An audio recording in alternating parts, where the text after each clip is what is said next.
Vous êtes sur Radio S'enchaîne, la radio qui donne la parole à celles et ceux qui ne l'ont pas. Salut les amis.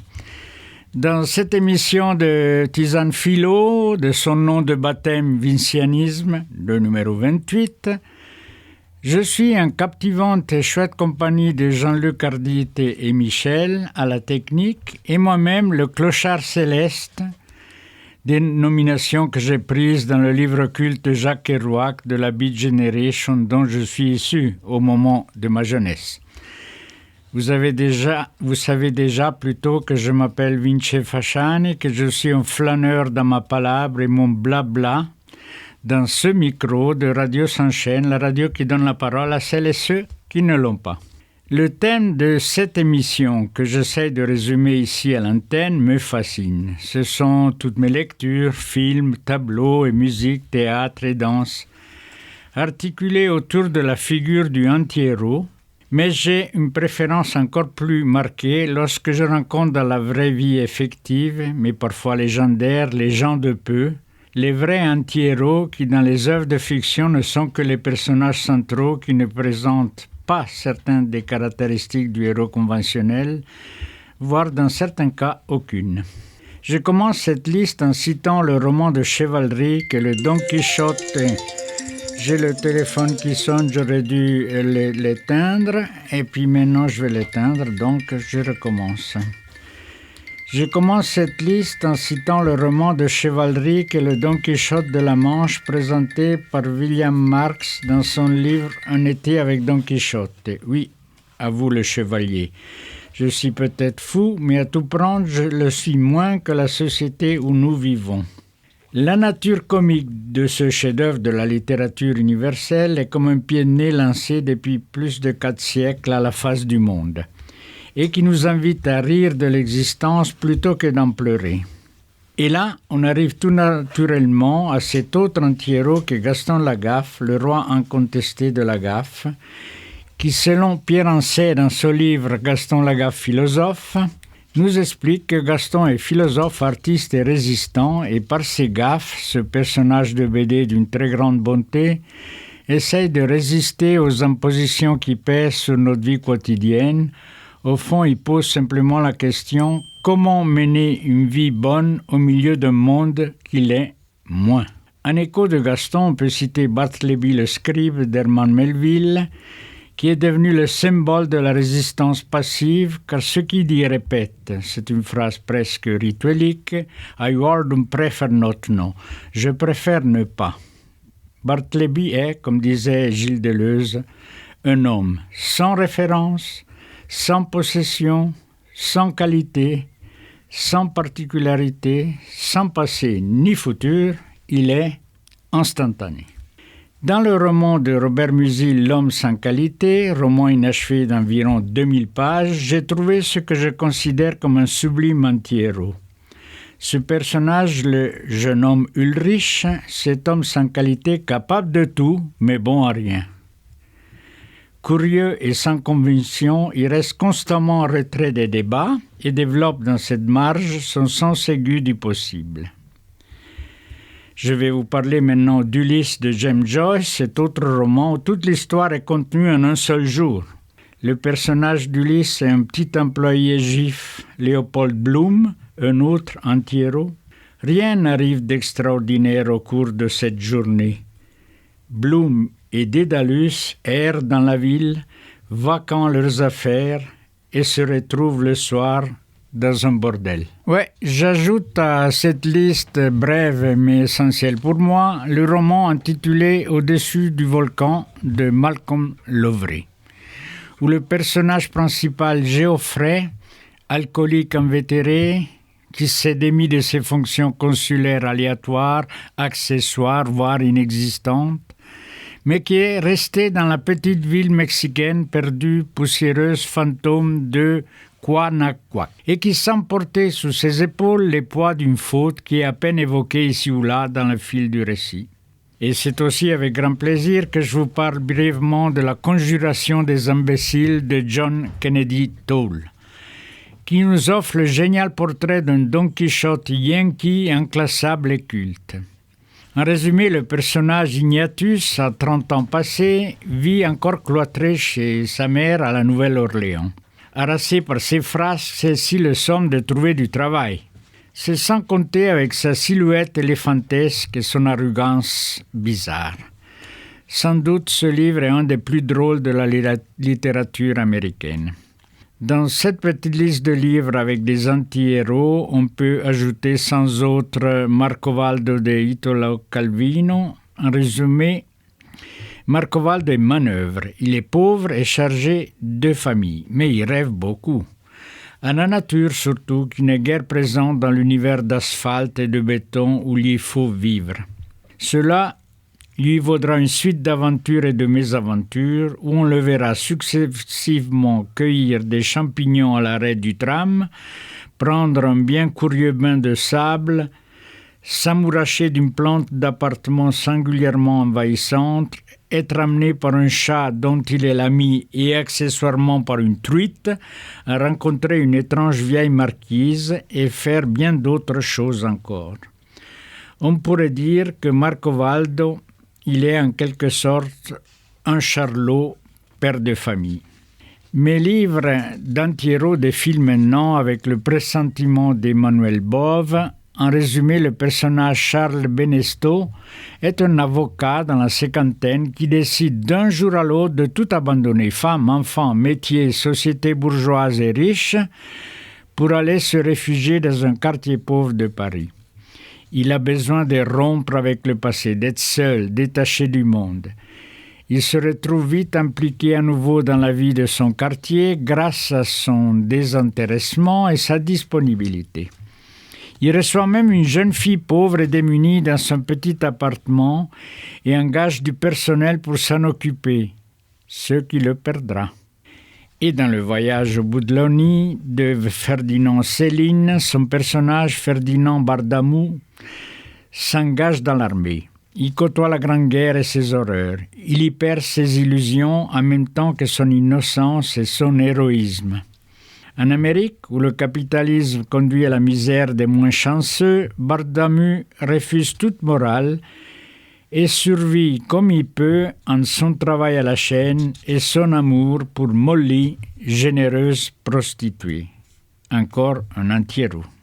Et là, vous allez écouter une très belle présentation du livre de Pierre Sanso, Les gens de peu, que je vous conseille de lire. C'est magnifique. Et là, c'est une brève présentation de 1 minute et demie qui vaut la peine d'être entendue. Je crois que c'était sur Radio France, mais enfin, écoutez.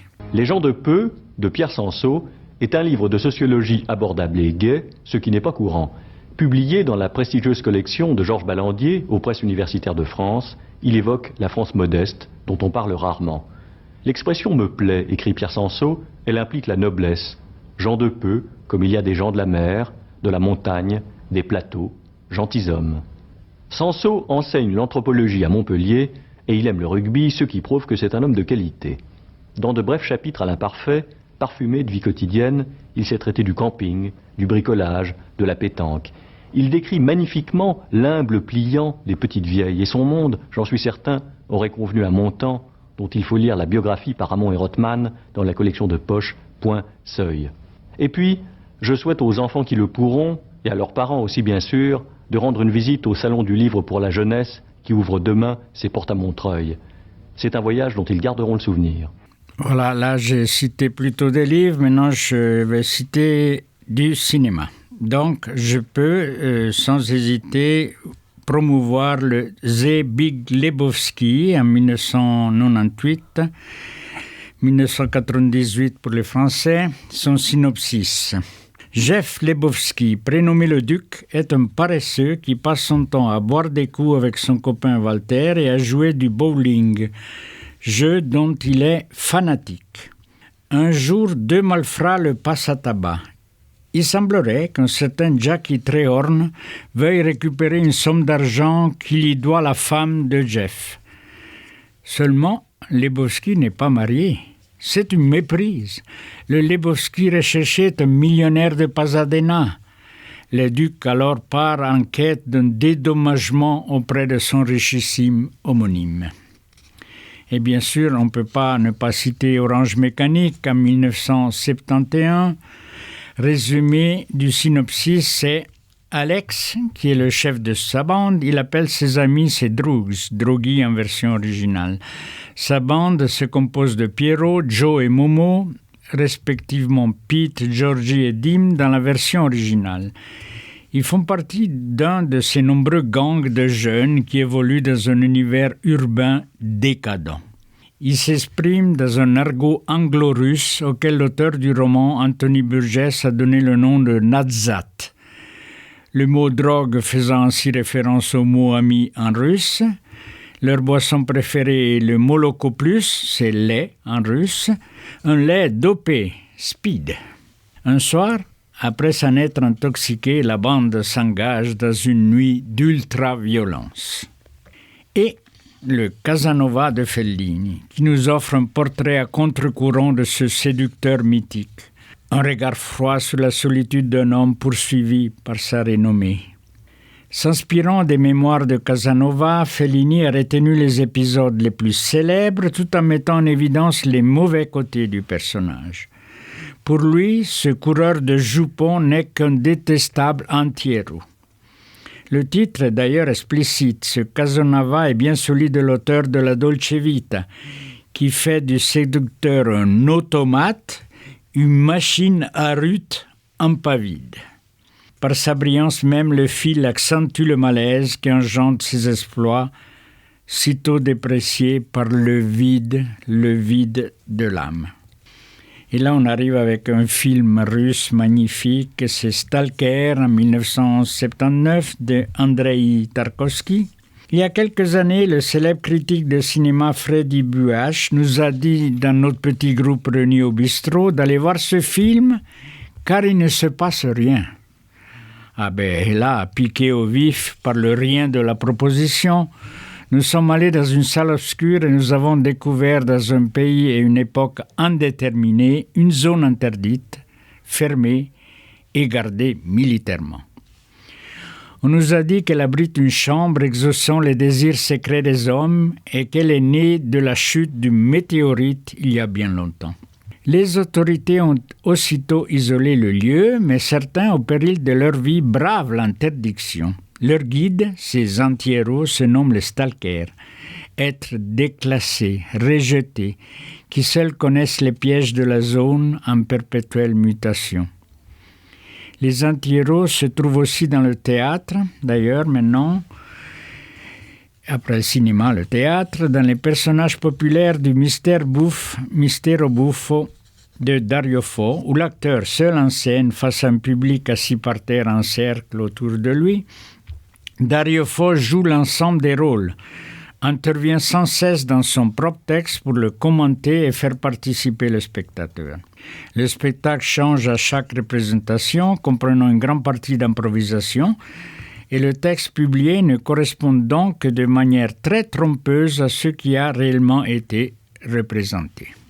Une partie du texte, aspect perdu en traduction française, est d'ailleurs à l'origine en une langue artificielle, le gromlo, dont les intonations sont inspirées des dialectes de la plaine du Pô, mais dont les mots n'ont aucun sens précis, même s'ils sont vaguement reconnaissables aux oreilles de l'auditeur dans la tradition de la commedia dell'arte. Le but est donc de proposer un théâtre populaire pour le peuple et hymne du peuple et de son histoire. À maintes reprises, Dario Fo donc dénonce la déformation de l'histoire populaire par les élites et les savants et la constitution d'une histoire officielle qui oublie les révoltes et les soulèvements populaires, qui passaient aussi par la dérision et le théâtre. Et là, je dois absolument vous parler aussi des acteurs artistes de la classe morte de Tadeusz Kantor, présenté en 1975 au Festival mondial du théâtre de Nancy, qui offre la vision d'une classe de vieillards, portant chacun sur leur dos la figure de l'enfant qu'ils ont été un jour, et qui est mort il y a bien longtemps. Une classe en décomposition qui joue une danse macabre, chaque personnage replié sous ses obsessions puériles. Pour ceux qui ne connaissent pas, Tadeusz Kantor, 1915, il est né en 1915 et décédé en 1990, est un peintre et metteur en scène polonais formé à l'Académie des Beaux-Arts de Cracovie. Il fut un des metteurs en scène les plus importants du XXe siècle et un des personnages incontournables de la vie artistique occidentale du siècle dernier. Sa conception radicale du théâtre, héritière du dadaïsme d'Antonin Artaud ou des futuristes, ne cessera de surprendre et de questionner les spectateurs. Est-ce qu'on retient les rêves? Oui. En tout cas, là, il n'y a pas que le théâtre, on va passer à la musique, parce que dans la musique, les notes musicales peuvent être anti-héroïques et inspirantes, comme dans les gymnopédies d'Éric Satie. D'ailleurs, le nom gymnopédie voudrait dire nu, sans vêtements, sans armes. Mais le second terme est sujet à débat. Il pourrait signifier danser sans armes comme un enfant. Ou encore, la musique minimaliste de Steve Reich, qui, comme toute musique minimaliste, manque de rupture avec l'avant-garde et un retour à la musique tonale ou parfois modale. Elle est aussi en général caractérisée par un certain dépouillement et une économie de moyens. Elle est anti-héroïque. Je pense aussi, bien sûr, aussi à la peinture, comme Paul Klee, qui se sert de ses toiles pour transmettre la joie de vivre. On appelle aussi le peintre rêveur. Et la peinture de Mark Rothko, qui vise avant tout à susciter des émotions. Ces toiles où flottent des blocs de couleurs comme des nuages aux contours flous englobent le spectateur dans les vibrations de leur luminosité. Et bien sûr, je termine avec la danse. Le danseur, en particulier Kazuo Ono, le danseur apparaît en robe longue et blanche, visage poudré sous une virgule de cheveux noirs surmontés d'un chapeau fleuri. C'est Ono, dans Hommage à la Argentina, son solo emblématique créé en 1977 et il avait 71 ans. Danseur à 71 ans. Le visage et la robe présentent le même aspect fripé et fragile. Le costume est une extension du corps fragilisé du danseur et de son personnage La Argentina, et réciproquement le travestissement laisse voir le corps du vieillard et celle de la grande danseuse à laquelle il rend hommage. D'ailleurs, Kazuo Ono il nous témoigne « Apparemment, je danse en scène, mais à l'exemple de mon corps, il y a la nature, par exemple. Il y a beaucoup d'éléments naturels, et les oiseaux, des animaux et les gens que je connais, même les gens qui sont morts. Donc, je suis toujours avec beaucoup de gens, beaucoup de choses, beaucoup d'objets, par exemple.